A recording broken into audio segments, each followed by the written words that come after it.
I've got two fixes to make. One is on this nut where I have that piece of paper. I need a little super glue. I think I've got some.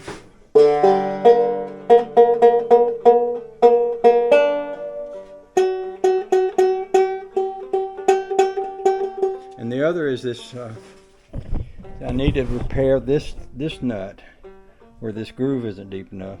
And I need to repair this nut. Now this one I'm going to drop some super glue in and let it harden. And then on this one I'm going to get me some kind of very skinny little straight file and try to file a notch into that. I could almost try to do it with this, but this is actually made for cutting wood and this is brass. So I don't think it's going to cut very well. Another thing I could do is try making a notch by putting something like a chisel point here, but I kind of hate to hit the banjo, which is what I'm going to be doing. Like if I'm trying to drive a chisel down into that, then I am going to be hitting the banjo, which ain't good. See, if I take a hammer and hit this, well, there's all of this is going to have, you know, some pressure. One thing I can do to minimize that somewhat is I can put something under the neck, something like, let's just say this, in such a way that this helps to absorb the shock of that. Now this isn't the best sharp point, but it's a pretty good sharp point. So I might be able to, if I could find a point where I wanted that to be,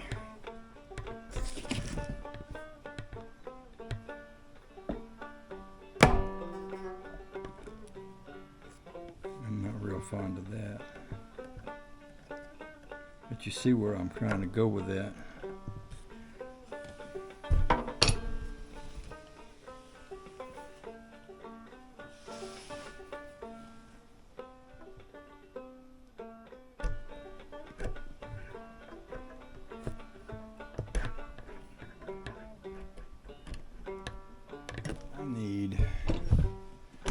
And I might have some.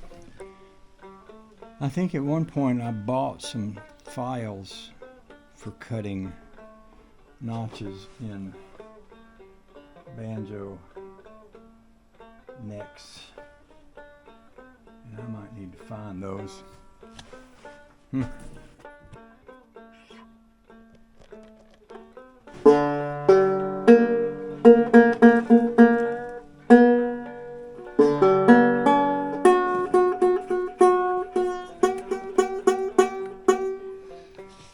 I suppose another option would be I could try dropping some super glue down beside that and cutting a notch in that. I need to think about what's the best thing to do here though before I do anything. It might be just as well to take this and play it, or at least play with it some.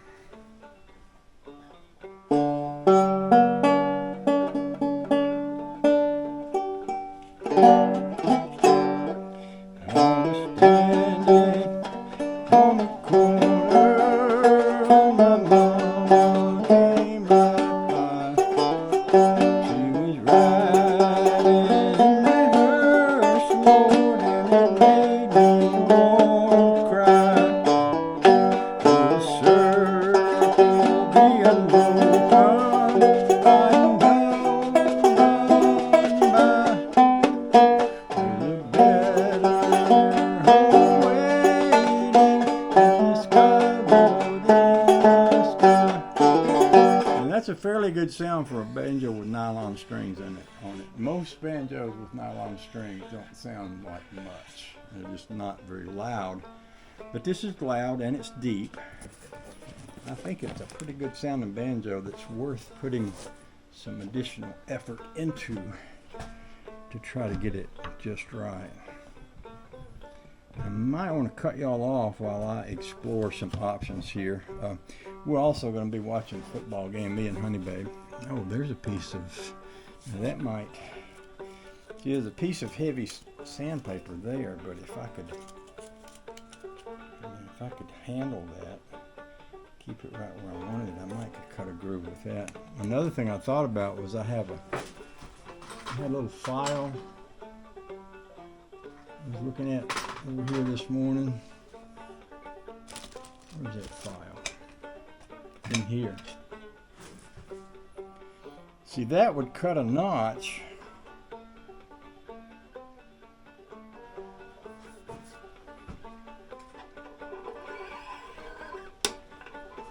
Like if I put this right, if I was able to hold this right where I need for it to be, that would need to be pretty exacting if I was going to try to, you know,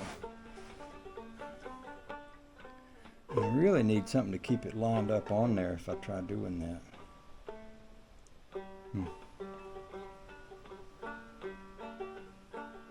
You know what else might work well is I've got this little Dremel tool right here. Now I've got attachments to go in that Dremel tool here.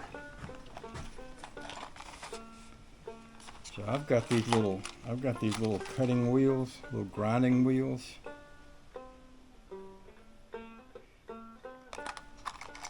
And I've got a thing that they can fit on. I think it's like this right here.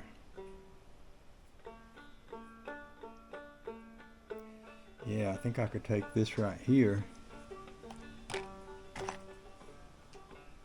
That one is thinner than the other one. And I could put this on that.